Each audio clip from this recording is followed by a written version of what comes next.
Dans l'assemblée des saints, assoiffé je me tiens, que ton onction descende sur moi.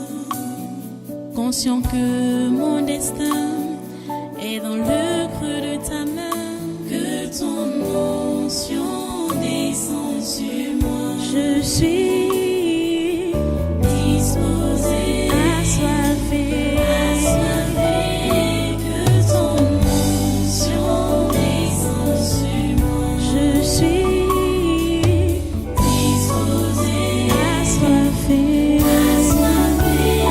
que ton onction descende sur moi.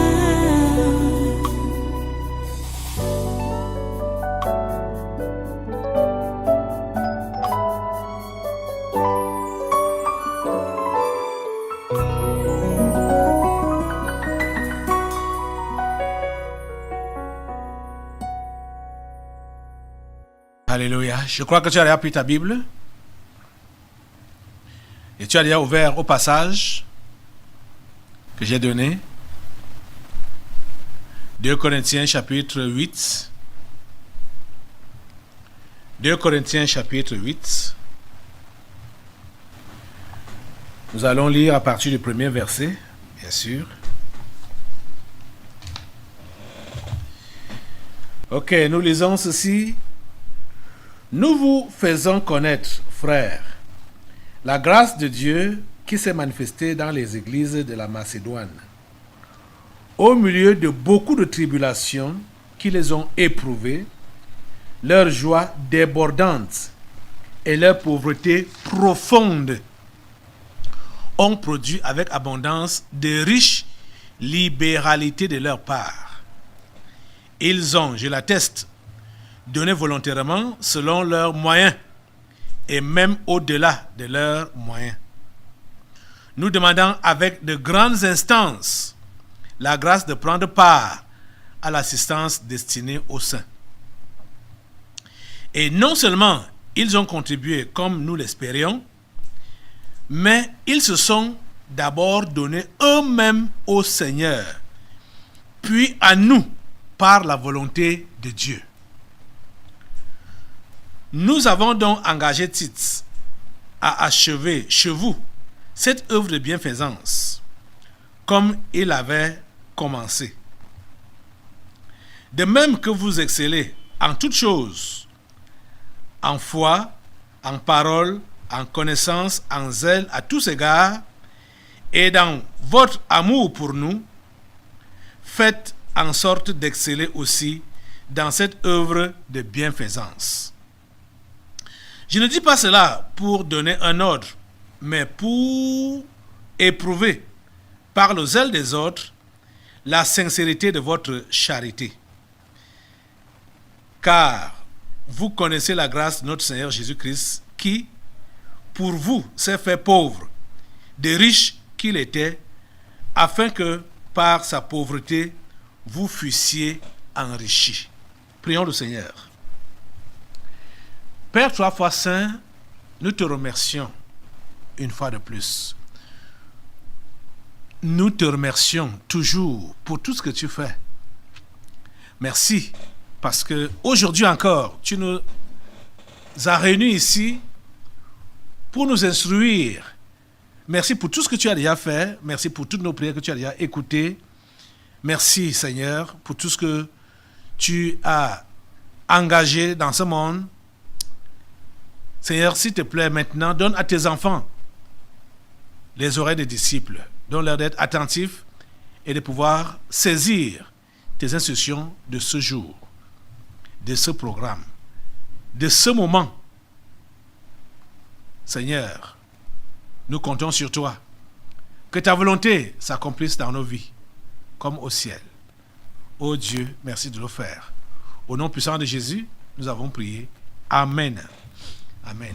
Voilà, prenez place. Asseyez-vous dans sainte présence. Et une fois de plus, soyez les bienvenus au Tabernacle de la Liberté. Soyez les bienvenus à ce congrès de surnaturel, ce séminaire, ce deuxième jour du séminaire du mois de mars 2022. Le thème est le même, le thème général, la délivrance des esprits familiers et de la sorcellerie. Ça c'est le thème général. Et nous sommes en train de voir ce chapitre qui dit donc que nous s'occuper du malheureux ou du pauvre ou des pauvres pour manifester, donc, comme manifestation de l'amour. Le texte que nous avons pour ce mois-ci dit tout. C'est-à-dire tout ce que nous sommes en train de développer depuis tout ce que nous avons, ce que nous disons dans le thème là, c'est ça qui ressort dans les différents versets qu'on a eu à lire. Hier, en vous parlant, nous avons conclu la journée d'hier en insistant sur la bonne volonté, la bonne disposition de cœur. Donc, pour vous faire comprendre que on n'a pas besoin d'être à l'aise, on n'a pas besoin d'être bougrement riche, on n'a pas besoin d'être en sécurité pour venir au secours des autres. Donc, on n'a pas forcément besoin d'être en sécurité nous-mêmes avant de venir au secours des autres, surtout des pauvres.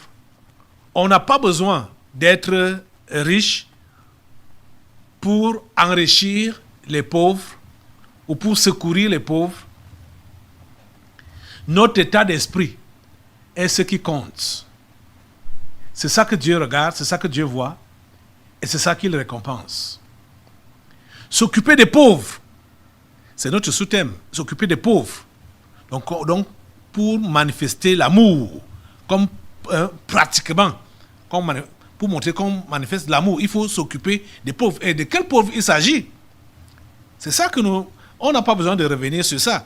La personne qui veut vraiment comprendre tout ce qui a été enseigné n'a qu'à commencer avec le séminaire du mois de février, toute la série d'enseignements du séminaire et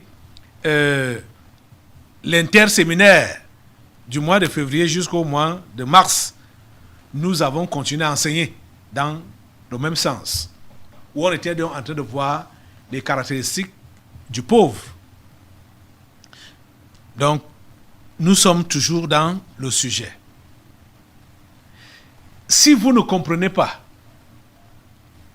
ce qui est enseigné, et si vous n'expérimentez pas ce qui est enseigné, c'est-à-dire que vous devenez pauvre, et que vous marchez, fonctionnez avec la mentalité du pauvre, vous ne pouvez pas être chrétien jusqu'au bout. C'est impossible. C'est impossible. Vous comprenez ça? C'est impossible. Donc, ceux parmi vous qui avaient reçu la mauvaise semence dans le passé, ma prière à Dieu est vraiment que pendant que je vous parle et pendant que j'insiste que cette mauvaise semence soit déracinée en vous, que ça soit déraciné en vous. Quelle est la mauvaise semence? On vous a dit que vous êtes enfant de roi, enfant de Dieu, du grand Dieu, et vous n'êtes pas donc n'importe qui, donc n'importe quoi ne doit pas vous arriver. On doit vous respecter. Vous êtes serviteur de Dieu, vous êtes un grand pasteur, grand apôtre, grand prophète, un enfant, vous êtes un prince, une princesse. Donc, c'est pas n'importe quoi qui doit vous arriver. Et on ne doit pas vous parler ou vous traiter n'importe comment. Les amis, ça c'est un mauvais message que vous avez reçu dans le passé. Et on vous a souvent lu ces passages que j'ai lus aujourd'hui pour vous inciter à s'aimer, pour vous inciter à donner. Mais pas dans le but pour que vous puissiez réellement comprendre pourquoi vous donnez. On vous incite à donner avec de faux motifs. Parce que, comme on a vu la semence du faux en vous, on exploite cela pour vous dépouiller davantage. Vous voyez que, regardez, les Corinthiens étaient pauvres, et ils ont donné tout ce qu'ils avaient. Donc aujourd'hui, là, tu apportes tout ce que tu as. Tu donnes tout ce que tu as. Va vider ton compte en banque. Ou donne tout ce que tu as dans ton porte-monnaie, même s'il faut que tu rentres à pied. Donne tout. Mets la main au fond de ta poche ou au fond de ton sac et prends tout, donne. Ça là, c'est le banditisme. Ça là, c'est l'arnaque. C'est même le braquage. Quand on vous dit ça, bon, vous donnez. Et souvent, vous avez eu à donner de cette façon-là, sous ce genre de pression-là. Ça a changé quoi? Parce qu'on vous a fait des promesses, que vous allez récolter. Parce que on n'a pas fini la lecture de l'exhortation de Paul. Parce que plus loin, Paul va dire que celui qui donne peu va moissonner peu, celui qui donne abondamment va moissonner abondamment. Et c'était dans quel contexte? C'est ça qu'il faut voir. C'est pourquoi je vous ai d'abord situé hier que c'était dans le contexte de la collecte pour l'assistance aux nécessiteux. Les pauvres de Jérusalem. Comprenez? Ce n'était pas la collecte pour que le pasteur achète une nouvelle voiture ou un nouveau jet privé. Ce n'était pas pour ça. C'était réellement pour faire le travail de Dieu, assister le pauvre, s'occuper du pauvre. Parce que c'est ça le travail de Dieu. Dieu est focalisé sur le pauvre. Je vous dis la pure vérité. Dieu est focalisé sur le pauvre. Et quand tu es donc devenu son enfant, tu es devenu chrétien. C'est ça qu'on a vu le séminaire passé. C'est à cela qu'il t'appelle aussi. Donc d'être focalisé sur le pauvre. Et on a compris qu'est-ce que cela signifiait donc de donner aux pauvres. La priorité est pour le salut des âmes. C'est là la priorité. C'est là la priorité. Dieu nous a sauvés pour que nous puissions sauver les autres. Donc, nous sommes en train de comprendre, pendant le séminaire-ci, pour ceux parmi vous qui aviez toujours cette pensée qu'il faut d'abord vous sécuriser. Sécuriser vos finances, sécuriser votre logement, sécuriser votre travail, sécuriser vos enfants. Bon, avoir de la sécurité autour de vous, quoi. Que rien ne vous gêne, que rien ne viendra vous gêner quand les moments seront durs. Et c'est là donc que vous allez vous adonner pour la chose de Dieu. Et c'est là que vous pouvez donc maintenant aider le pauvre. C'est là que vous pouvez maintenant faire le travail de Dieu comme il se doit. Parce que pour le moment, vous n'êtes pas concentré parce que vous êtes distrait à cause des manques, des trous qu'il y a dans vos finances ou dans vos affaires. C'est faux. Ou même les trous qu'il peut y avoir dans votre santé même, corporelle, physique là. Ces choses-là ne doivent pas vous empêcher de donner le meilleur de vous-même. Et on voit ça donc avec l'exemple des Macédoniens. Vous voyez que Paul prend l'exemple des Macédoniens pour encourager les chrétiens de Corinthe.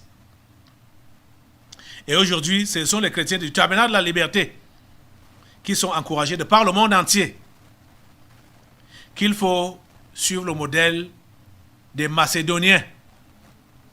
Ils n'ont pas attendu la sécurité financière. Ils n'ont pas attendu la sécurité matérielle. Ils n'ont pas attendu la sécurité du point de vue santé avant de donner tout ce qui était à leur pouvoir pour aider les nécessités, pour assister les nécessités.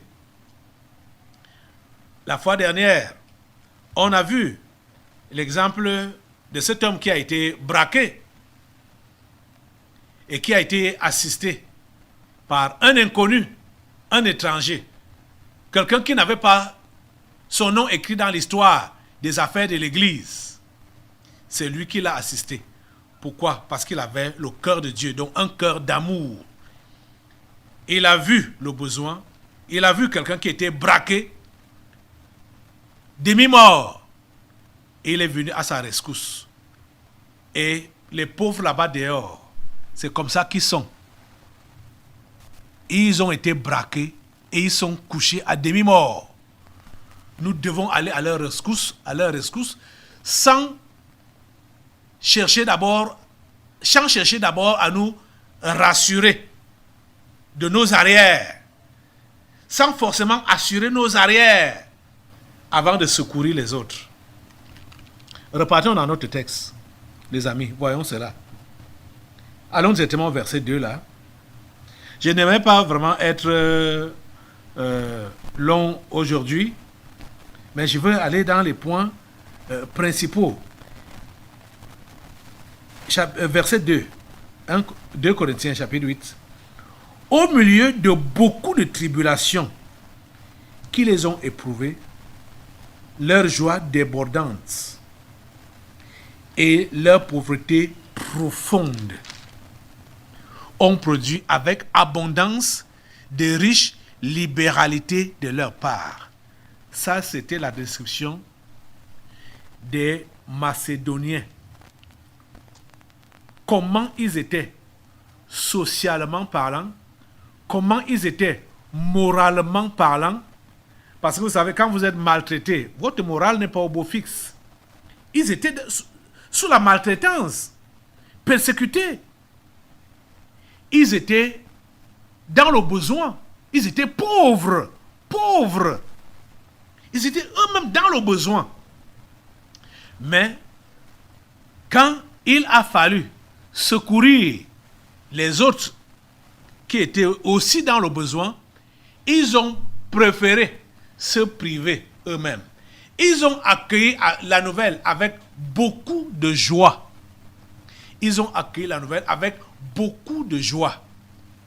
Et ils ont même fait pression sur l'apôtre Paul et son équipe. Ils ont fait pression sur eux pour qu'ils acceptent leurs dons. Ils ont fait pression. Vous comprenez ça? C'est ça que Paul dit. Il dit que, au verset 4, nous demandons avec de grandes instances la grâce de prendre part à l'assistance destinée aux saints. Nous demandons avec de grandes instances la grâce de prendre part à l'assistance destinée aux saints. Or, socialement parlant, ils étaient handicapés. Financièrement parlant, ils étaient handicapés. Moralement parlant, ils étaient handicapés. Mais ils n'ont pas tenu compte de ça. Ils ont dit, nous allons nous occuper des pauvres de Jérusalem. Nous allons leur venir au secours. Cher ami, si tu es chrétien, n'attends pas d'avoir la sécurité autour de toi, financière, matérielle, morale, spirituelle. N'attends pas cette sécurité-là avant de te donner et de t'adonner pour la chose de Dieu. Et la chose de Dieu, c'est quoi? Secourir le pauvre. Aider le pauvre à retourner vers son Créateur. C'est de ça qu'il est question. C'est pour cela qu'il nous a sauvés. C'est pour cela qu'il nous a appelés. Nous devons être prêts à lever les mains et dire, Dieu, je me donne, tu prends le contrôle. Vous voyez, si vous comptez sur vos finances, si vous comptez sur votre travail, si vous comptez sur votre santé, si vous comptez sur votre grosse tête, vous avez un moral fort, vous voyez donc que vous ne pourrez plus compter sur Dieu. Et du coup, vous n'êtes plus pauvre. Parce que le pauvre doit compter sur Dieu en tout, partout et pour tout. Compte non tenu de sa classe sociale, compte non tenu de ses avoirs ou de ses manques. Vous comprenez? Donc, si vous avez des bases arrière, des choses sur lesquelles vous vous appuyez, donc vous voulez d'abord garantir votre sécurité Avant donc de vous engager pour la chose de Dieu, vous ne serez plus pauvre et vous ne pourrez plus faire le travail que Dieu vous demande de faire. Dieu veut que vous puissiez faire son travail en ne comptant que sur lui. En ne comptant que sur lui. Il veut que vous dépendiez absolument de lui. Je vais vous prendre, vous lire une autre déclaration de David. Cet homme qui m'a beaucoup impressionné, qui m'impressionne jusqu'à présent. Allons un peu dans les psaumes. Je crois que ça doit être le psaume 60, combien là? Psaume 70. Voilà. Psaume 70. Le verset 6. Aïe, cet homme. David, roi, chef de toute une nation, ayant tous les privilèges. Je vous ai lu ça pendant ces enseignements ici. Écoutez ce qu'il dit dans le psaume 70, verset 6. Dans sa prière. Moi, je suis pauvre et indigent. Ô Dieu, à toi en ma faveur.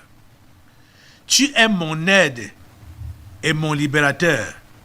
Éternel, ne tarde pas.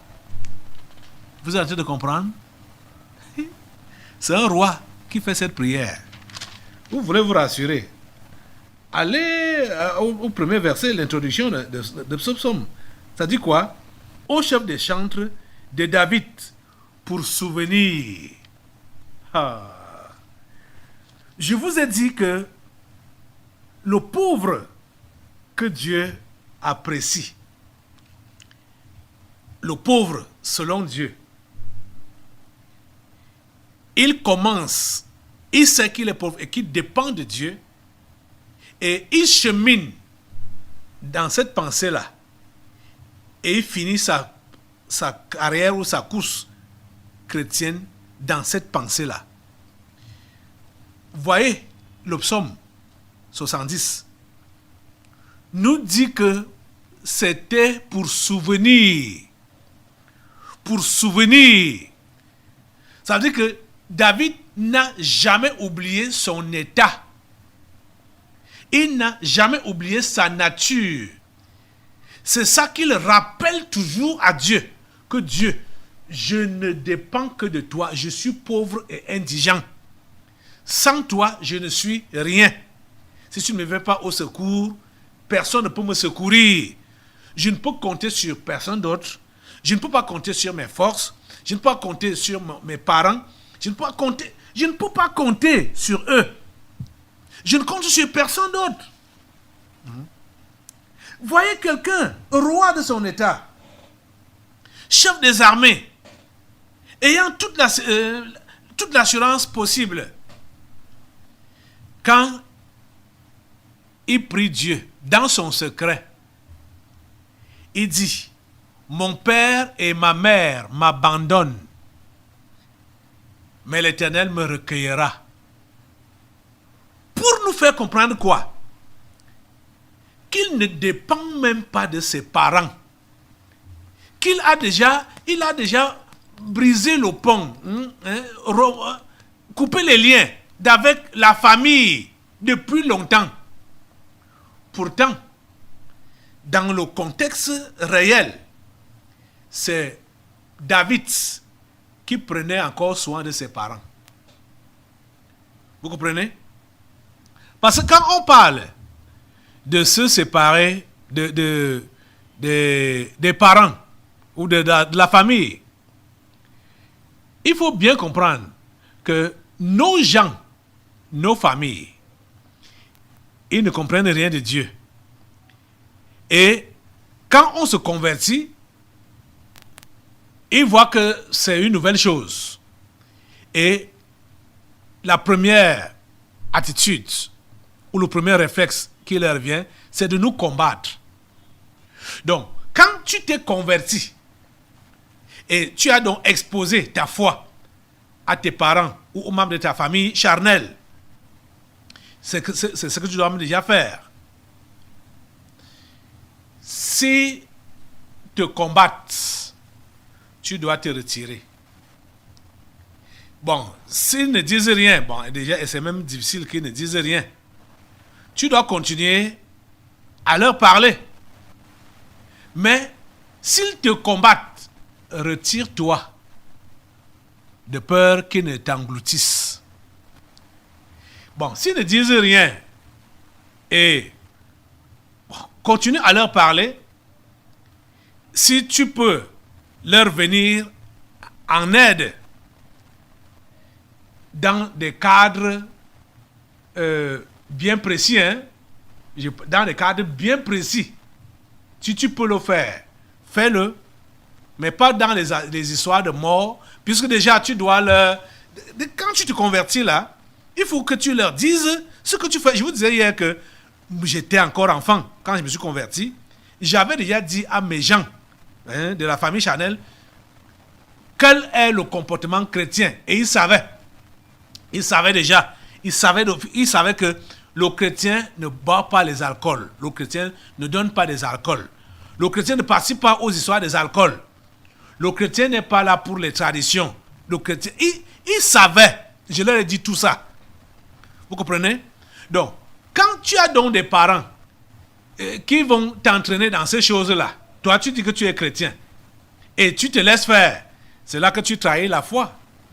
C'est là que tu trahis la foi. Ou ils te demandent donc des contributions pour ce genre de choses-là. C'est là que tu trahis la foi. Parce que tu ne dois pas prendre part à ces choses-là. Parce que ce n'est pas essentiel. C'est pas essentiel. Ça ne peut pas les changer. Ça ne peut pas même les sauver. Parce qu'on va te demander, parce que tu es membre, tu fais partie de leur famille charnelle, ils vont te demander de faire des contributions. Parce qu'ils veulent, il y a un mariage, de faire des contributions. Parce qu'il y a deuil, de faire des contributions. Tu ne dois pas faire ce genre de choses-là. Dans l'assemblée des saints, assoiffé je me tiens, que ton onction descende sur moi. Conscient que mon destin est dans le creux de ta main, que ton onction descende sur moi. Je suis